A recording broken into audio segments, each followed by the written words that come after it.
Ce soir, nous recevons l'équipe de Vichy qui normalement devra jouer sans son meneur majeur Jamal Ball.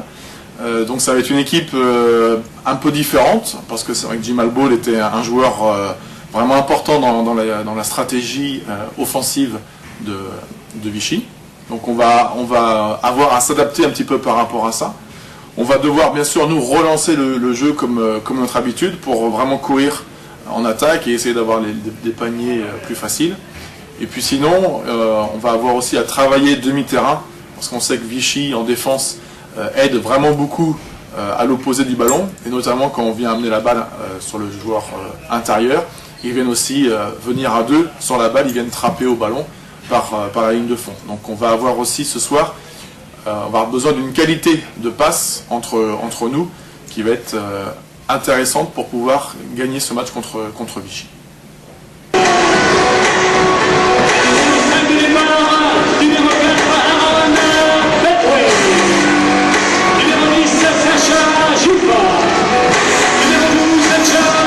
Eddie Shannon, Derrick Obasohan, Sacha Gifa, Aaron Petway et John McCord sont les 5 guerriers qui entament le combat face aux Vichysois William Grady, Alexis Rambure, David Melody, Dounia Issa et Zach Moss. Numéro 11, Alexis Rambure.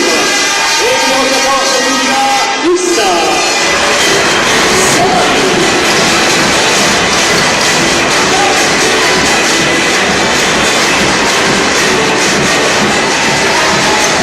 Si l'entre-deux est gagné par Aaron Petway, les Strasbourgeois s'apprêtent à buter une première fois sur la défense adverse avant que Sacha Gifa n'obtienne la première faute de Dounia Issa en toute fin de possession.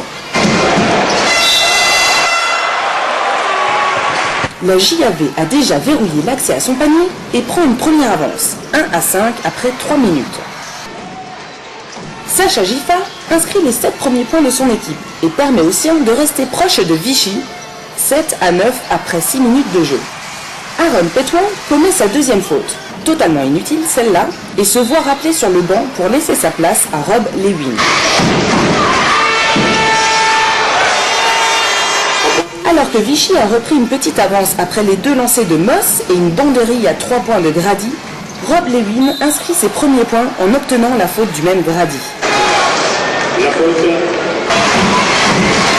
Sacha Gifa, toujours lui, continue d'enfiler les paniers avec à nouveau 3 points sur une passe décisive de Kevin Houston, 12-14. Eddie Shannon permet à la cible de revenir à égalité en inscrivant ses 2 lancers francs obtenus en provoquant la faute d'Alexis Rambure, propulsé dans le 5 en l'absence de Jamal Ball.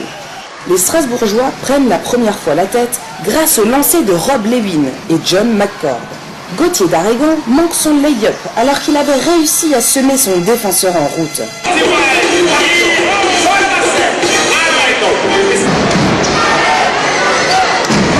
Alexis Rambure voit son tir contré par Rob Lewin, venu en aide en sauvant rideau.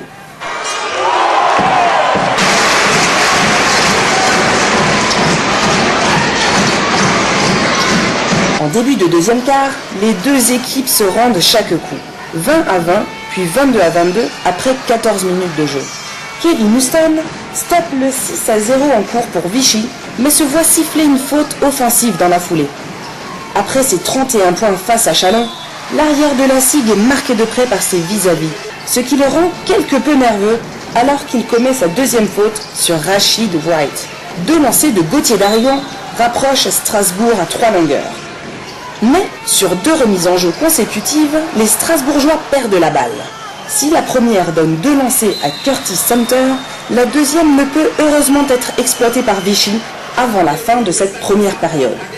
À la mi-temps, la SIG retourne au vestiaire avec un débours de 5 points.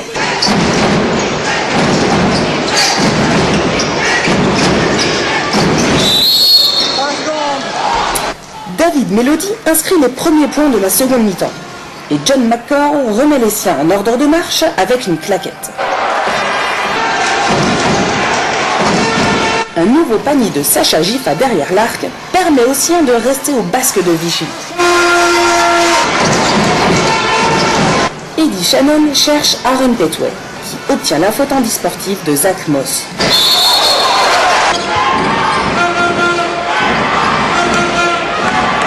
Un bon mouvement collectif tout en vitesse permet de libérer de l'espace pour Aaron Petway qui monte au dunk.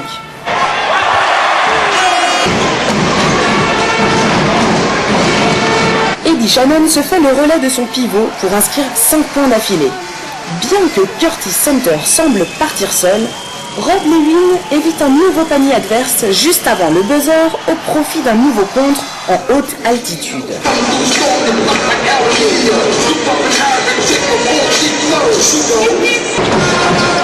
Malgré la défense de fer de Vichy, la SIG reste toujours dans la course à l'entame de l'ultime quart.